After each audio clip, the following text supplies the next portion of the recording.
Yo soy Ana Espinosa, soy doctora en Ciencias Químicas por la Universidad Politécnica de Valencia y después de mi tesis pues he trabajado y he vivido en Suecia y en Madrid, y en 2016 me incorporé al Instituto de Biología Molecular y Celular de Plantas en Valencia.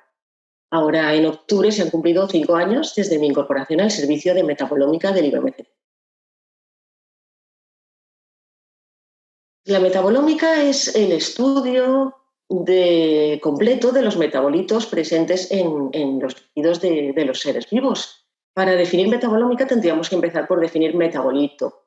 Los metabolitos son todas las moléculas pequeñas que se encuentran disueltas dentro de las células de los seres vivos y que participan de todas las reacciones químicas que sostienen la vida. La clásica definición de metabolito es toda aquella molécula orgánica que participa o se produce como resultado del metabolismo. Entonces, pues como podéis imaginar, existen miles de metabolitos diferentes en los seres vivos que están a concentraciones muy variables y que tienen estructuras químicas de todo tipo. Con lo cual, abordar el metaboloma o el conjunto de metabolitos de un organismo técnicamente es un reto complejo porque no existe una sola técnica que pueda identificarlos todos. Por eso se trata de combinar diversas técnicas de elección con la idea de obtener una imagen lo más completa posible del metaboloma de un organismo. Bueno, esto suena muy complicado, pero una versión más sencilla es decir que un análisis de sangre es metabolómica. Al final es determinar los niveles de un conjunto de moléculas que nos dan información del estado de salud del individuo. Pues nosotros en plantas hacemos lo mismo. Analizamos los metabolitos de un tejido vegetal y esto nos da información sobre el estado de la planta, que es el objeto de nuestro estudio. Pues nosotros estamos en contacto directo con los grupos de investigación y es necesario que así sea porque de alguna manera el científico quiere saber el qué y nosotros tenemos que brindarle el cómo. Es decir, para responder a su pregunta, cómo nosotros podemos hacer esos análisis y determinar los niveles de los metabolitos que son importantes para él. Entonces, en principio tenemos una primera reunión en la que se habla un poco del diseño del experimento, cuántas muestras tiene que recoger, cómo tiene que tratarlas, el número de réplicas, todo lo que necesitamos para que el experimento salga bien. Y luego nosotros, en función de lo que él quiere analizar, hacemos una búsqueda en la bibliografía y digamos que pensamos cuál sería el método elegido, porque ya hemos comentado que no todas las moléculas se analizan con la misma técnica. Una vez elegido el método, lo ponemos a punto, utilizando a veces pues, distintas variaciones de la técnica, distintas cantidades del tejido, y cuando ya lo tenemos, realmente es cuando analizamos las muestras. Y en función del tipo de análisis, si son análisis metabolómicos complejos, que incluyen a veces cientos de metabolitos, pues hacemos un análisis estadístico y un poco de visualización de datos para que sea fácil comprender el resultado del experimento. Y bueno, pues esto es un flujo de trabajo habitual. En nuestro servicio recibimos solicitudes muy variadas porque tenemos encargos de empresas, de centros de investigación y de universidades, tanto nacionales como extranjeros, y también, por supuesto, de los investigadores del IBMCP.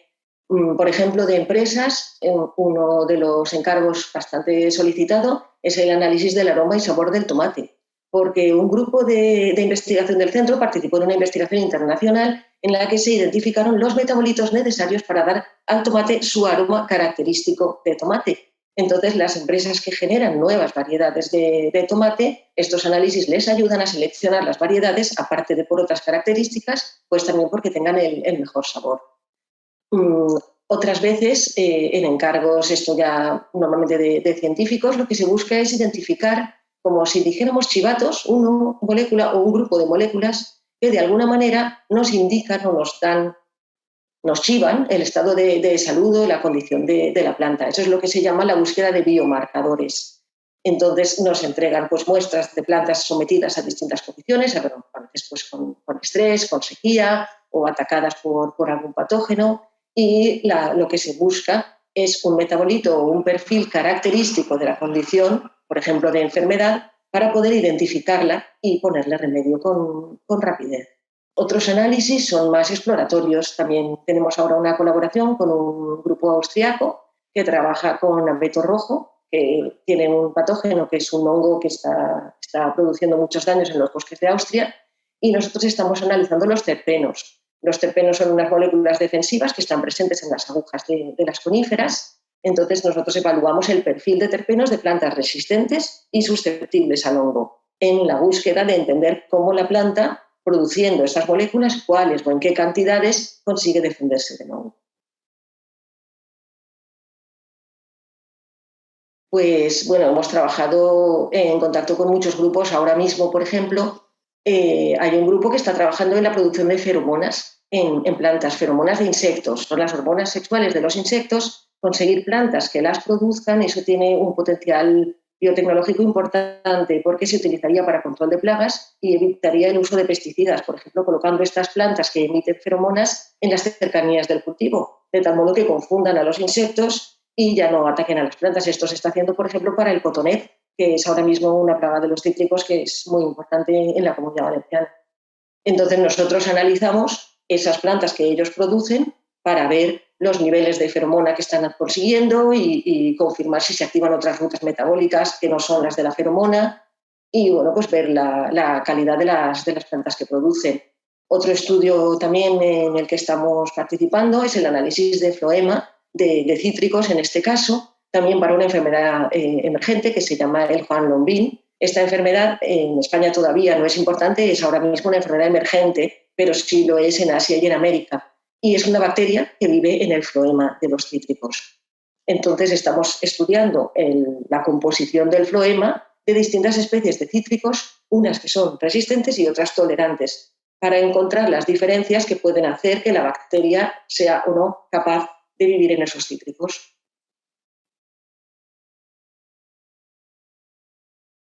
Pues por supuesto, no es que lo conseguirá, es que ya lo está consiguiendo, se van alcanzando distintos objetivos, tanto de calidad como de sostenibilidad del medio ambiente. En cuanto a la calidad, se suele distinguir entre calidad nutricional y, por ejemplo, en mi instituto hay un grupo importante que trabaja en la producción de carotenoides. Los carotenoides son unas moléculas, las que se acumulan en las frutas, como en tomate, la zanahoria o en verduras como el pimiento, que se consideran moléculas saludables porque son antioxidantes y también algunos de ellos son precursores de la vitamina A. Entonces, por ejemplo, conseguir cultivos o alimentos más ricos en vitamina A es un objetivo científico de primer orden y como este, pues alimentos ricos en antioxidantes o con mejor calidad de nutrientes. Y luego hablamos de la calidad organoléptica, que ya hemos hablado antes, por ejemplo, del sabor del tomate, porque al fin y al cabo mejorar el aroma y el sabor de las frutas y verduras, pues redunda finalmente en el incremento en el consumo y, por lo tanto, pues en una población más sana. Aparte de los objetivos de calidad, pues están los objetivos de sostenibilidad. Uno de los objetivos primordiales hoy en día es la disminución en el uso de pesticidas, porque los pesticidas son muy, muy tóxicos y se acumulan en el medio ambiente, en los seres humanos, y pues este tipo de estrategias son científicas y tecnológicas. Ya se están desarrollando con éxito y se están intentando mejorar. Algunos ejemplos podrían ser el control biológico de plagas, es decir, el utilizar depredadores naturales de las plagas de los cultivos para evitar que el cultivo sea afectado por la plaga, como la estrategia que comentábamos de las plantas estas que producen feromonas, en los análisis, la mejora en los análisis para detectar virus o bacterias, el análisis sistemático de todos los plantones que se importan para evitar la transmisión de enfermedades de unos países a otros. Todo esto se está haciendo desde hace años y la ciencia y la tecnología lo que van haciendo es avanzar y mejorarlo para que sea cada vez más eficiente. Y bueno, ya el último objetivo importante, que este sí se considera un poco ciencia básica, digamos, es el comprender cómo las plantas son capaces de utilizar los recursos y optimizarlo, de tal modo que necesitáramos menor cantidad de fertilizantes adicionales y las plantas pudieran crecer en suelos más pobres, porque los fertilizantes pues, son un recurso limitado y también contaminan los acuíferos.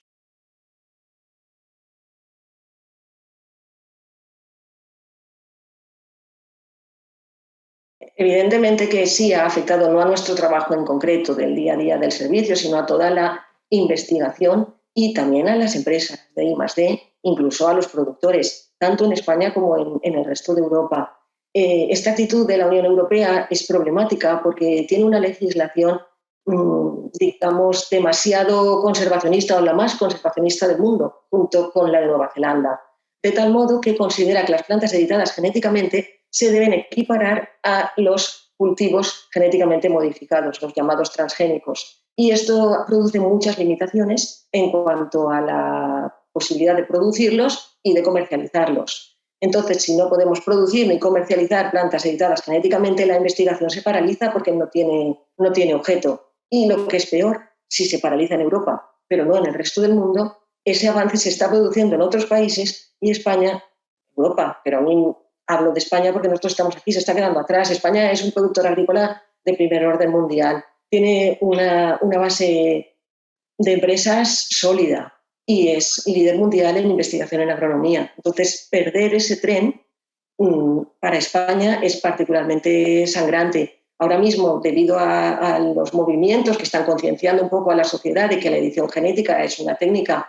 mínimamente invasiva y más segura y más controlada que otras muchas que se están utilizando con menos restricciones, a petición de los países miembros, la Comisión Europea ha elaborado un informe. Este informe se liberó en abril de este año y concluye que las plantas editadas genéticamente no solo son seguras a niveles similares o superiores a otras técnicas que se están utilizando sin tantas restricciones, sino que además pueden ayudar a alcanzar los objetivos de sostenibilidad de la agricultura en la Unión Europea para 2030, como son el incrementar la cantidad de cultivos sostenibles y disminuir el total de tierras cultivadas. Entonces esperamos que este informe, que recomienda un cambio en la legislación, sea seguido en breve por la Unión Europea y realmente se produzca una legislación más acorde a la evidencia científica y a la situación mundial. Esa es nuestra esperanza.